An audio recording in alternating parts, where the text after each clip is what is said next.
is Solomon Munene. Currently, I'm the National Vice Chairman of Kenya Private Schools Association. I'd like to make a few comments about the new curriculum, CBC, even in the light of the incoming government. First and foremost, we want, as Kenya Private Schools Association, to very warmly congratulate the President of the Republic of Kenya, the 5th President of the Republic of Kenya, and Dr. William Samoei Ruto. And we also want to congratulate his deputy, Rigathi Gachagua, and assure them that as private schools, we are in full support of the agenda for education, and we shall work very hard to ensure that their manifesto, the agenda for education, succeeds. Private schools exist to complement the government efforts to provide education to all. And therefore, our expectations are, one, that the government will consider private schools even for capitation, just as they give capitation to students in public schools. Number two, we expect that CBC will not be scrapped. Parents don't want CBC to be scrapped. Rather, parents and even the runners who enjoy the CBC a lot, they would like us probably to review the CBC.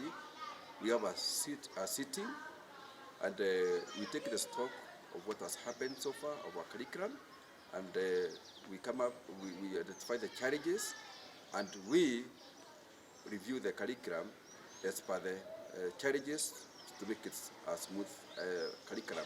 And therefore, we would like the government not to be in a hurry to make drastic changes in education without involving all the stakeholders and also the Kenyans at large.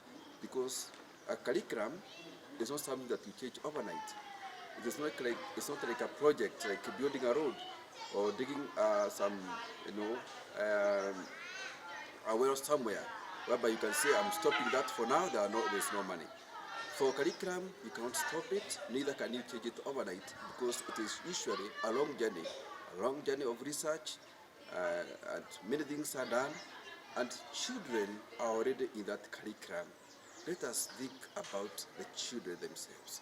Let us divorce the issue from maybe any political interest or anything that may have happened in the past, and know that there's a child in the classroom who has gone through the curriculum right from PP1, and now they're in grade 6, and they're waiting to join junior secondary school in grade 7 the next year. What do we tell those children?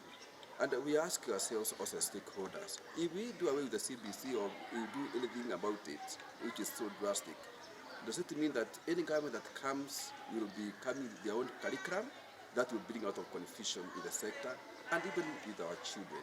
Let us identify the challenges that are there, let us review the curriculum, but let us not do away with CBC. The other issue that we want to raise as private schools is that we'd like to have serious talks with the government. Private schools owners have been invested heavily in CBC and in junior secondary schools. We have taken loans from the banks. We have been advised by the government to do so, to build classrooms, to build laboratories. So if junior secondary schools is done away with, what are we going to do? So we can agree that junior secondary schools can be either in primary or in secondary. We have no problem, so long as children continue as it was planned. We also have no problem with the junior secondary schools, children, being either in public schools or in private schools. Let it be the parent is given a choice where to take their children in. Some other recommendation that we can make is about teachers, because there is that talk about maybe teachers are not being trained enough for CBC and all that. We cannot disagree about the qualifications on training programs, and can also agree, especially for the teachers who have done undergraduate program, they are graduate teachers, but they have a C. We are being told that they cannot be able to teach junior secondary schools. We can appeal to bridge the gap about this issue of shortage of teachers. There are many teachers who have done graduate program and they are teaching in primary schools. Their only challenge or the only problem is they attained C in the O levels. That teacher, to my opinion, can teach junior secondary schools, and they have been trained enough in CBC.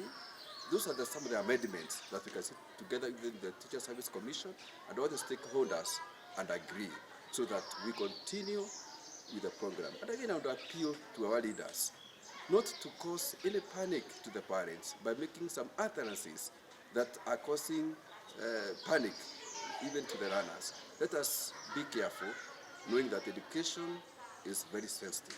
Thank you, and we pledge our support.